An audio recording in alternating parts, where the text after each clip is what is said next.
Shalom Bapak Ibu Saudara-saudari yang terkasih dalam Tuhan kita Yesus Kristus. Pembacaan Alkitab setahun di hari yang ke-49 hari ini yaitu Bilangan pasal 31 sampai dengan pasal yang ke-33. Dan untuk renungan kita hari ini terambil di pasal yang ke-33. Saya mengajak kita membaca ayat yang kedua bagian A dari pasal yang ke-33. Firman Tuhan mengatakan, Musa menuliskan perjalanan mereka dari tempat persinggahan ke tempat persinggahan sesuai dengan titah Tuhan. Jadi penting untuk diingat, perlu untuk kita ketahui bersama, Musa menulis setiap tempat persinggahan sepanjang perjalanan mereka sejak keluar dari Mesir sampai ke dataran Moab di tepi sungai Yordan menuju ke tanah Kanaan adalah atas perintah Tuhan. Sekali lagi adalah atas perintah Tuhan. Nah, ayat yang pertama hingga ayat yang ke-15 mencatat perjalanan mereka dari Mesir ke Sinai. Kemudian ayat yang ke-16 hingga ayat yang ke-36 mencatat perkemahan mereka dari Sinai ke Kades. Ini adalah masa pengembaraan mereka di padang gurun. Kemudian ayat yang ke-37 hingga ayat yang ke-49 mencatat perjalanan mereka dari Kades sampai ke dataran Moab. Nah, apa maksud Tuhan meminta Musa untuk menulis atau mencatat tempat-tempat persinggahan mereka? Nah, kita percaya ini ditulis bukan hanya sekedar untuk memberitahukan mengenai daftar tempat, tetapi lebih daripada itu. Nah, Warren Wiersbe mengatakan bahwa itu adalah kesaksian tentang kedaulatan Allah dalam berurusan dengan umatnya. Jadi ini semua berbicara tentang kedaulatan Allah terhadap umat Israel sebagai umat pilihan Tuhan, sebagai bangsa pilihan Tuhan. Nah, dalam kedaulatannya, Allah setia dan tetap setia dengan perjanjiannya kepada bangsa Israel. Dan melalui perintah Tuhan kepada Musa, di mana ia diperintahkan untuk menulis tempat-tempat tersebut, dimaksudkan supaya mereka mengingat peristiwa-peristiwa penting yang mereka alami, dan Tuhan begitu setia, yang panjang sabar, murah hati menyertai dan memelihara mereka seperti yang telah dia janjikan kepada nenek moyang mereka. Ini untuk mengingatkan mereka bagaimana perjalanan kehidupan mereka bersama dengan Tuhan. Nah, ketika catatan perjalanan ini ditulis, mereka sebentar lagi akan memasuki tanah perjanjian, yaitu tanah Kanaan.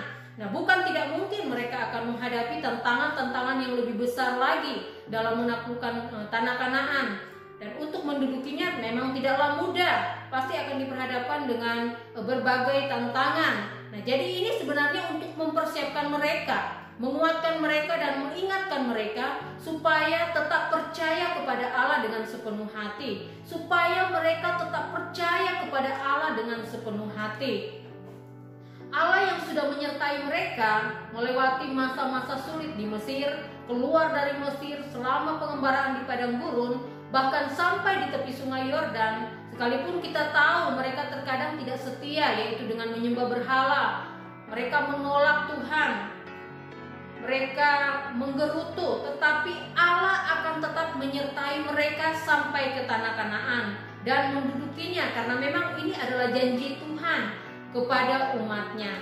Nah, tetapi bukan berarti Allah berkompromi dengan dosa. Ingat, setiap dosa ada konsekuensinya. Nah, bangsa Israel pun tidak luput dari hukuman Tuhan, dan kita tahu mengenai hal ini. Dan ini menjadi peringatan yang penting sebagai pembelajaran bagi mereka sebelum mereka masuk ke tanah perjanjian. Nah, oleh sebab itu di ayat yang ke-50 hingga ayat yang ke-56 dapat saudara baca sendiri. Intinya di situ Tuhan berfirman kepada Musa, memberikan perintah. Setelah Kanaan direbut, mereka harus menghancurkan berhala-berhala. Mereka harus mengusir musuh, mengusir penduduk Kanaan, dan kemudian membagi tanah Kanaan untuk menjadi milik pusaka dengan membuang undian sesuai kaumnya. Nah, mengapa? Supaya tidak ada celah sedikit pun bagi mereka untuk berkompromi dengan dosa penyembahan berhala seperti yang pernah mereka lakukan di waktu-waktu yang sebelumnya, dan itu mendatangkan hukuman Tuhan. Dan Tuhan memberikan tanggung jawab yang harus mereka lakukan agar mereka dapat menikmati berkat-berkat di tanah perjanjian yang Tuhan sudah sediakan bagi mereka. Tetapi jika mereka tidak melakukan sesuai dengan apa yang Tuhan perintahkan, di ayat yang ke-55 firman Tuhan mengatakan, tetapi jika kamu tidak menghalau penduduk negeri itu dari depanmu, maka orang-orang yang kamu tinggalkan hidup dari mereka akan menjadi seperti selumbar di matamu dan seperti duri yang menusuk lambungmu, dan mereka akan menyesatkan kamu di negeri yang kamu diami itu. Jadi jika mereka tidak melakukan seperti yang difirmankan Tuhan, maka orang-orang Kanaan akan menjadi jerat bagi bangsa Israel, terutama dalam hal ibadah, karena mereka menyembah kepada dewa-dewa atau kepada berhala-berhala. Dan ini yang digambarkan seperti selumbar di matamu dan seperti duri yang menusuk lambungmu, kata firman Tuhan. Nah, Bapak Ibu saudara-saudari yang terkasih dalam Tuhan kita Yesus Kristus, hal yang dapat kita renungkan saat ini adalah kita perlu mengingat kembali bagaimana perjalanan kehidupan kerohanian kita. Setiap peristiwa atau kejadian yang kita alami dalam hidup kita, ada campur tangan Tuhan yang bekerja. Amin.